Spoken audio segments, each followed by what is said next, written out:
Welcome to bird media. నేను మీ Pawan Krishnamurthy. Parliament సమావేశాలు మొదలయ్యాయి కదండి.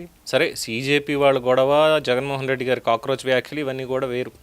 అయితే ఇక్కడ ఇవాళ జరిగినటువంటి ఒక మంచి సినిమా ఇవాళ మీకు చూపిద్దాం అనుకున్నా, కానీ వీడియో అయితే ఇంకా మనకు అవైలబుల్ లేదు. పార్లమెంట్లో సాంసద్ టీవీలో ఒకసారి చూడడం దొరుకుతుంది. ఏంటంటే ప్రశ్న ఒకటి, ప్రచారం ఇంకోటి. ఓ ప్రశ్న అడిగారు, సమాధానం వచ్చింది, కానీ ఆ సమాధానం చదవకుండా హెడ్లైన్ ఎట్టేశారు. ఇది సినిమా కాదు, పార్లమెంట్లో జరిగినటువంటి నిజమైన కథ.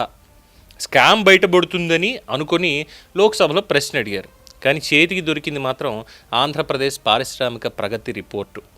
ఇది చూస్తే చేపలు పట్టడానికి వెళ్ళి బంగారు నాణ్యాలు దొరికినటువంటి కథ గుర్తొస్తుంది మనకి. ఎగ్జామ్లో 5 మార్కుల ఆన్సర్, 50 మార్కులు వచ్చినాయి అనుకోండి. కొందరు మొదటి లైన్ మాత్రమే చదివి పేపర్ మడతెట్టేస్తారు.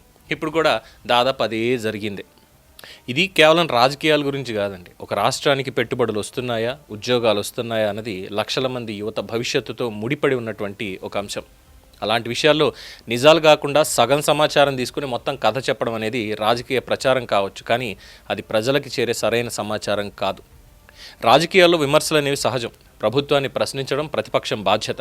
పెట్టుబడులు వచ్చాయా, ఉద్యోగాలు వచ్చాయా, ఎన్నికల్లో ఇచ్చిన హామీలు అమలవుతున్నాయా, ఇవన్నీ కూడా ప్రజల తరఫున అడగాల్సినటువంటి ప్రశ్నలే.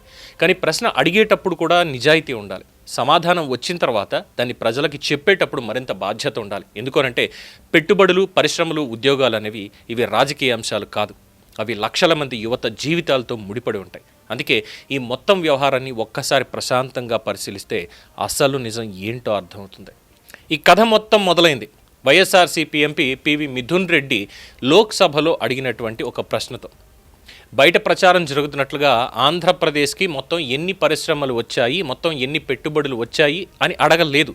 ఆయన అడిగినటువంటి ప్రశ్న కూడా చాలా పరిమితమైనటువంటిది.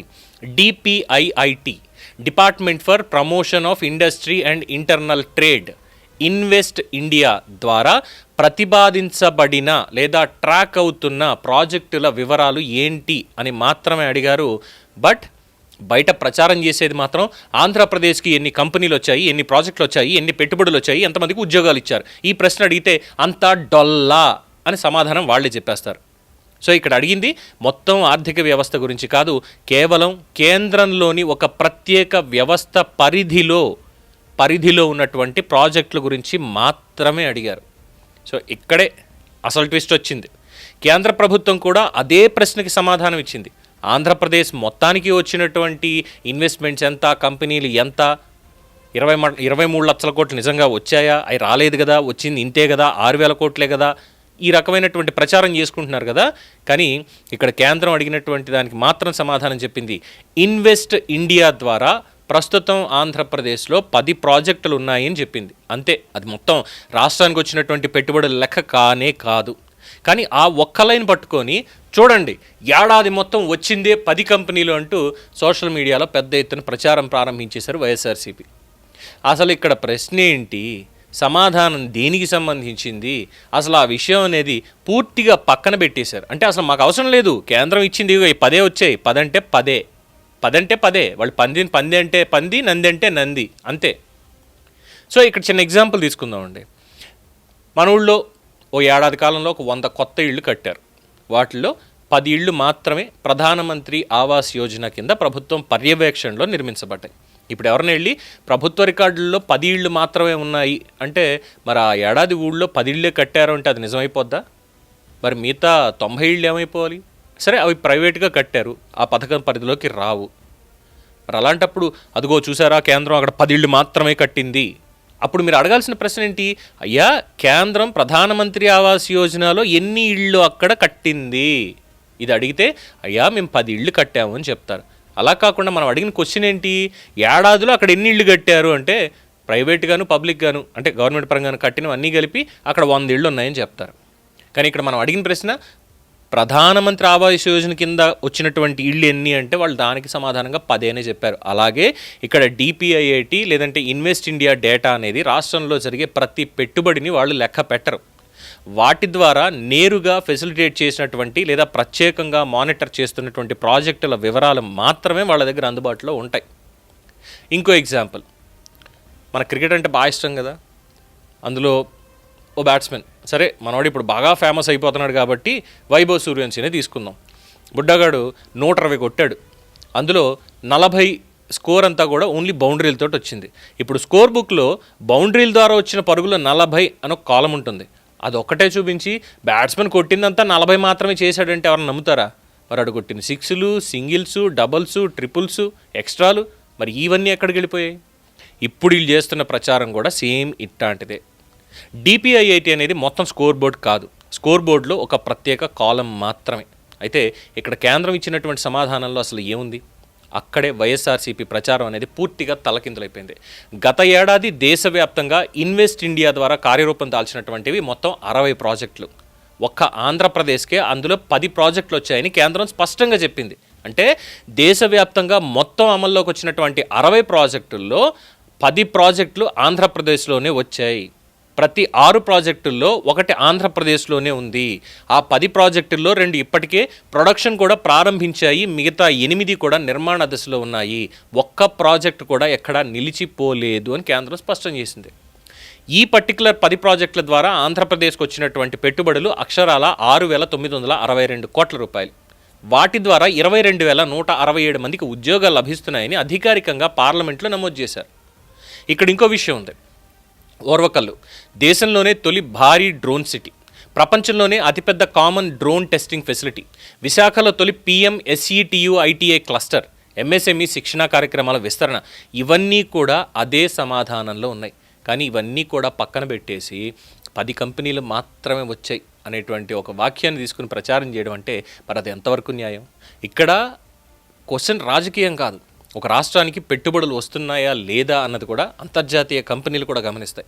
విదేశీ పెట్టుబడిదారులు రాష్ట్రం మీద అభిప్రాయం ఏర్పరచుకునేటప్పుడు మీడియా కథనాలు, పార్లమెంటు చర్చలు, ప్రభుత్వ డేటా అన్ని వాళ్ళు పరిశీలనలోకి తీసుకుంటారు. అట్ ద సేమ్ టైం అసంపూర్ణ సమాచారాన్ని మొత్తం ఒక పిక్చరైజ్ చేసి చూపించడం వల్ల ఇక్కడ రాష్ట్ర విశ్వసనీయత దెబ్బతినే ప్రమాదం ఉంటుంది. అదే ఇక్కడ వైసీపీ చేస్తుంది. ప్రభుత్వాన్ని విమర్శించడం ఒకటి, రాష్ట్రాన్ని పెట్టుబడులు రాని ప్రాంతంగా ప్రపంచానికి చూపించడం ఇంకొకటి. వీళ్ళు అసెంబ్లీలో నించొని మీరు ఎనిమిది ఇచ్చారు, ఇగో కేంద్రం చెప్పింది 10 అంటే అసెంబ్లీలో వీళ్ళు మాట్లాడుకునేదానికి అసెంబ్లీ రికార్డుకే పరిమితం. కానీ వీళ్ళు సోషల్ మీడియాలో మొత్తం అన్నింటిలో ఇదిగో చూసారా చంద్రబాబు నాయుడు ప్రభుత్వం, కూటమి ప్రభుత్వం 10 మాత్రమే తీసుకొచ్చింది, ఇక్కడ పెట్టుబడులు లేవు, 23 లక్షల పెట్టుబడులు అన్నారు, అదే 23 లక్షల కోట్ల పెట్టుబడులు అన్నారు, వచ్చినాయి ఇంత చూస్తే 6,000 కోట్లు, అంతకు మించి ఏం లేవు, ఈ మాత్రం దానికి పెద్ద స్పీడ్ ఆఫ్ డూయింగ్ బిజినెస్ ఇవన్నీ కూడా చెప్పడం అని చెప్పి ఎద్దేవా చేస్తూ ఇక్కడ రాష్ట్రం పరువు తీస్తున్నారు. ఇక్కడ ఇంకొక ఆసక్తికరమైనటువంటి విషయం ఉంది. వైఎస్ఆర్సీపీ ఎంపీ మిథున్ రెడ్డి అడిగినటువంటి ప్రశ్నే చివరికి వైఎస్ఆర్సీపీ ప్రచారాన్ని ప్రశ్నించే పరిస్థితి కూడా తీసుకొచ్చింది.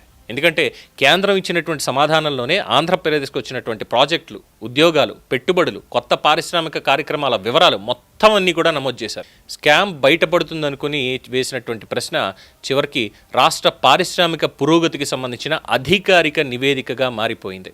అందుకే రాజకీయాల్లో ఎప్పుడూ ఒక విషయం గుర్తుంచుకోవాలి, సగం నిజం చాలా సందర్భాల్లో పూర్తి అబద్ధం కంటే కూడా చాలా ప్రమాదకరం. ఒక డేటాలో చిన్న భాగాన్ని మాత్రమే తీసుకుని ఒక మొత్తం కథ చెప్పేయాలనుకోవడం అంటే ప్రజల్ని తప్పుదో పట్టించడం అవుతుంది.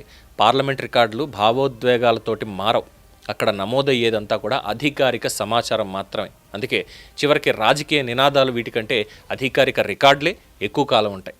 ఫైనల్గా రాజకీయాల్లో విమర్శలు ఉండాలి, ప్రభుత్వాన్ని ప్రశ్నించాలి, లెక్కలు అడగాలి. కానీ ప్రశ్న ఒకటి, సమాధానం ఒకటి, ప్రచారం ఇంకోటైతే నిజం బయటపడడానికి ఎక్కువ సమయం పట్టదండి. ఈసారి కూడా పార్లమెంట్ రికార్డులే ఎవరు ఏమడిగారు, కేంద్రం ఏం చెప్పింది అనేది ప్రజలకి స్పష్టంగా చూపించాయి.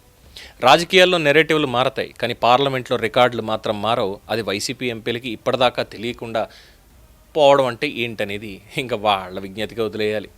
సో ఆ విధంగా మిథున్ రెడ్డి గారిని అడ్డం పెట్టుకుని చేయాలనుకున్నటువంటి డ్రామా అలా బెడిసికొట్టి వాళ్ళ పరువే పోయేలాగా ఆంధ్రప్రదేశ్కి అభివృద్ధి అంటే ఏమిటి, ఎన్ని ఆర్గనైజేషన్స్ వస్తున్నాయి, పెట్టుబడులు వస్తున్నాయి అనేది సంపూర్ణంగా పార్లమెంట్ రికార్డుల్లో నిక్షిప్తమైంది ప్రస్తుతానికి. అదే వాస్తవం. వాళ్ళు అడిగినటువంటి ప్రశ్నే వాళ్ళ డ్రామా మొత్తాన్ని కూడా బయటపెట్టింది. స్కామ్ ఎదుగుదాం అనుకున్నారు, కానీ ఏపీ పారిశ్రామిక పురోగతి ఏంటనేది కంప్లీట్ రికార్డ్ బయటకు వచ్చింది. ఇప్పుడు చెప్పండి, ఏం చేద్దాం అంటారు? మీ కామెంట్స్ మీరు చేసుకోండి. చూస్తూనే ఉండండి ది బర్డ్ మీడియా. ఈ వీడియో మీకు నచ్చినట్లయితే లైక్ చేయండి, షేర్ చేయండి, సబ్స్క్రైబ్ చేయండి. మరిన్ని అప్డేట్ల కోసం మా వాట్సాప్ ఛానల్ను ఫాలో చేయండి.